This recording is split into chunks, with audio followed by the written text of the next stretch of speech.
Hello friend, स्वागत है आप सभी का एक और नई वीडियो में। आज के इस वीडियो में हम बात करेंगे यूटीआई निफ्टी 50 इंडेक्स फंड के बारे में।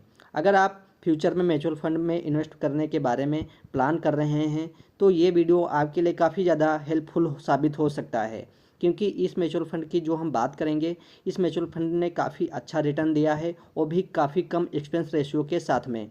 तो आइए देखते हैं इस म्यूचुअल फंड की बाकी की डिटेल्स क्या है। दोस्तों, अभी के टाइम में अगर आप चार्ट की ग्रोथ देखोगे तो चार्ट में काफ़ी अच्छी ग्रोथ देखने को मिल रही है।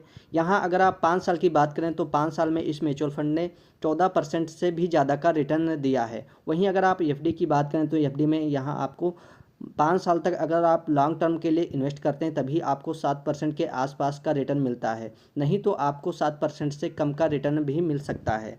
वहीं अगर आप इस म्यूचुअल फंड के 3 साल की ग्रोथ देखोगे तो 3 साल में इस म्यूचुअल फंड ने 16% का रिटर्न दिया है। और 1 साल की हम बात करें तो 1 साल में अगर आप देखोगे तो 1 साल में भी काफ़ी अच्छी, यानी कि आप कह सकते हैं कि एफडी से तो कहीं ज़्यादा आपको इस म्यूचुअल फंड में रिटर्न मिल रहा है। यहाँ पर आप देखोगे तो 8% से ज़्यादा का रिटर्न आपको देखने को मिल रहा है।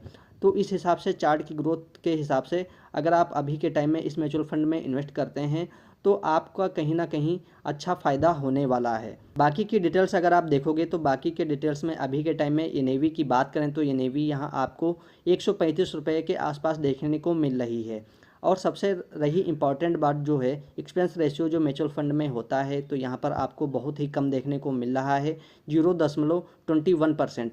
यानी कि इस हिसाब से अगर आप कह सकते हैं कि ये म्यूचुअल फंड काफ़ी ज़्यादा बेस्ट है, क्योंकि आमतौर पर जितने भी म्यूचुअल फंड हैं वो 0.80%, 0.90% या जो हाई रिटर्न वाले अगर आप म्यूचुअल फंड देखोगे तो यहाँ तक कि 1% का भी एक्सपेंस रेशियो है। तो इस हिसाब से अगर आप देखोगे तो ये म्यूचुअल फंड काफ़ी ज़्यादा आपके लिए बेहतर है। वहीं अगर आप इस कैलकुलेटर के हिसाब से अगर आप देखो, यहाँ पर अगर आप 3 साल में इन्वेस्ट करते हैं तो अभी के टाइम में अगर आप इन्वेस्ट करते हैं 1,08,000 रुपये अगर आपने इन्वेस्ट किए होते तो 3 साल में इस म्यूचुअल फंड में एवरेज अगर आप देखोगे तो रिटर्न अमाउंट अगर आपका तो 2,34,000 के आसपास हो जाएगा। वहीं अगर आप गोल्ड की बात करें तो गोल्ड में 1,92,000 रुपये और एफडी की बात करें तो 2,01,000 रुपये के आसपास होगा। तो इस हिसाब से आप अनुमान लगा सकते हैं कि ये म्यूचुअल फंड किस हिसाब से आपके रिटर्न को बढ़ा रहा है। वहीं अगर आप 5 साल का देखोगे तो 5 साल में भी अगर 3 लाख इन्वेस्टमेंट किया होता तो यहाँ पर आपका जो इस फंड में टोटल अमाउंट है वो 4,37,000 रुपये हो जाता। और गोल्ड में किया होता अगर आपने 3 लाख रुपये इन्वेस्ट तो 4,19,000 रुपये का आपका टोटल अमाउंट होता। और एफडी की रही बात तो एफडी में 3,60,000 रुपये के आसपास आपका अमाउंट टोटल हो पाता। तो अगर आप आंकड़ों के हिसाब से जाएंगे तो ये म्यूचुअल फंड आपके लिए काफ़ी ज़्यादा बेहतरीन साबित हो सकता है। उम्मीद है कि आपको मेरी बात समझ में आई होगी। अगर वीडियो पसंद आया तो वीडियो को लाइक करें और चैनल को सब्सक्राइब ज़रूर करें।